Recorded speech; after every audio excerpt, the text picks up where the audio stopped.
రావు Bahadur cinema positive చూస్తే first biggest positive Satyadev.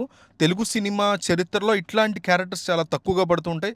అట్లాంటి దాన్ని చక్కగా పుణికిపుచ్చుకుని బ్రహ్మాండంగా ఆ క్యారెక్టర్లో జీవించేశాడు. Very biggest positive. And music చాలా బాగుంది. సెకండ్ హాఫ్లో కొన్ని పాయింట్స్లో చాలా బాగా కనెక్ట్ అవుతాం. చాలా పెద్ద యాసెట్ ఏంటంటే కనెక్ట్ అయితే మాత్రం ఖచ్చితంగా క్లైమాక్స్, ఇది కూడా చాలా పెద్ద యాసెట్ మూవీకి. ఇవి పాజిటివ్స్. ఇవి కాకుండా చాలా లాంగ్ రన్ టైం ఉంది, అది ఒక నెగిటివ్ అని చెప్పుకోవచ్చు. ఫస్ట్ హాఫ్ చాలా చాలా స్లో పేస్‌లో చాలా నీరసంగా సాగుతుంది. అది గనక ఓర్చుకొని సెకండ్ హాఫ్‌కి వెళ్ళగలిగితే మాత్రం ఈ సినిమాకి మీరు డెఫినెట్‌లీ కనెక్ట్ అవుతారు. ఇట్లాంటి మిక్స్డ్ బ్యాగ్‌గా ఉంది సినిమా ఎక్కువ శాతం. అంటే మీరు 'కేర్ ఆఫ్ కంచరపాలెం' మూవీని దీంతో కంపేర్ చేస్తే లాస్ట్‌లో ఇచ్చే హై ఏదైతే ఉందో ఇందులో కూడా చాలా మంచి హై ఉంది. కానీ ఫస్ట్ నుంచి కనెక్ట్ అవుతది ఆ క్యారెక్టర్. సుందరం గావచ్చు, సునీత గావచ్చు, ఇట్లా రకరకాల క్యారెక్టర్స్‌తో ఫస్ట్ నుంచి కనెక్ట్ అవుతూ వస్తాం. లాస్ట్‌లో ఇచ్చిన ఆ బిగ్ హైతో సినిమా ఒక పీక్ లెవెల్‌కి వెళ్ళిపోద్ది. కానీ ఫస్ట్ నుంచి కనెక్ట్ అయ్యే హైస్‌ని ఇక్కడ చాలా వరకు మిస్ చేశాడు. కానీ ఆ సినిమాని మించి బ్రహ్మాండమైనటువంటి మెసేజ్ చెప్పే ప్రయత్నం చేశాడు.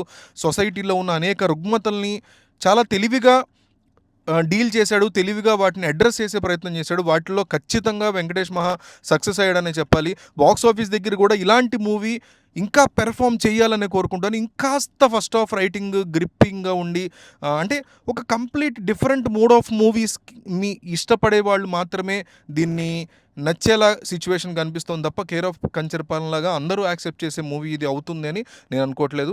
మల్టీప్లెక్స్ ఆడియన్స్‌కి లిమిట్ అవుతుందేమో అనేటువంటి ఒక భయం అనిపించింది నాకు ఈ సినిమా చూసిన తర్వాత. బట్ చెప్పే విధానం చాలా పర్ఫెక్ట్‌గా చెప్పాలనుకున్న దాన్ని కరెక్ట్‌గా చెప్పాడు. నా పర్సనల్ ఒపీనియన్ ఏంటంటే డిఫరెంట్ కైండ్ ఆఫ్ మూవీస్. ఇప్పుడు 'మను' మూవీ ఉందనుకోండి.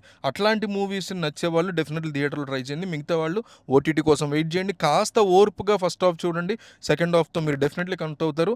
క్లైమాక్స్‌లో మీకు ఒక రియలైజేషన్ కైండ్ ఆఫ్ థింగ్‌ని చాలా బాగా ప్రెజెంట్ చేశాడు వెంకటేష్ మహా. అంతవరకు ఇది సక్సెస్. సో 'నాగబంధం' మూవీ చూస్తే ఇదొక డిఫరెంట్ కైండ్ ఆఫ్ జోనర్ లాగా, అంటే సంబంధం లేని సనాతన ధర్మాన్ని దూర్చేయడము, లేకపోతే ఈ తిరువనంతపురం విష్ణుమూర్తి థింగ్‌ని తీసుకురావడము, వీటన్నిటిని ఒక సరైన ఆర్డర్‌లో పెట్టడంలో డైరెక్టర్ ఫెయిల్ అయ్యాడు. 'Abhishek Nama' maybe super producer, maybe ఒక డిస్ట్రిబ్యూటర్, సూపర్ డిస్ట్రిబ్యూటర్ కావచ్చు. కానీ ఒక రైటింగ్ ఇంపాక్ట్‌ని గానీ, స్క్రీన్ ప్లే ఇంపాక్ట్‌ని గానీ స్క్రీన్ మీద తీసుకురావడంలో డెఫినెట్‌లీ ఫెయిల్ అయ్యారు. వీఎఫ్ఎక్స్ కొన్ని చోట్ల అబ్బురపరిచేలాగా ఉన్నాయి. కానీ కొన్ని చోట్ల ఇంత పేలవంగా ఉన్నాయి ఏంటి అనే ఫీలింగ్‌ని క్లియర్ కట్‌గా క్రియేట్ చేశారు. సో వీఎఫ్ఎక్స్ పరంగా కొన్ని చోట్ల పర్లేదు. కొన్ని చోట్ల ఇప్పుడు క్యారెక్టర్ ఉందనుకోండి, లీడ్ క్యారెక్టర్, అతను కొత్త వ్యక్తి అవ్వటం వల్ల మనం కొన్ని క్యారెక్టర్స్లో కొన్ని చోట్ల కనెక్ట్ అవుతాం. ఇంకొన్ని చోట్ల కొత్త వ్యక్తి అవ్వడం వల్ల ఇమేజ్ ఉన్నోడు ఉంటే బాగుండేది ఇక్కడ అనిపిస్తుంది. అట్లాగా మిక్స్డ్ ఫీలింగ్స్తో థియేటర్లోంచి బయటకు వస్తాము. ఆన్ ఏ హోల్ ఇదైతే రికమెండెడ్ మూవీ కాదు.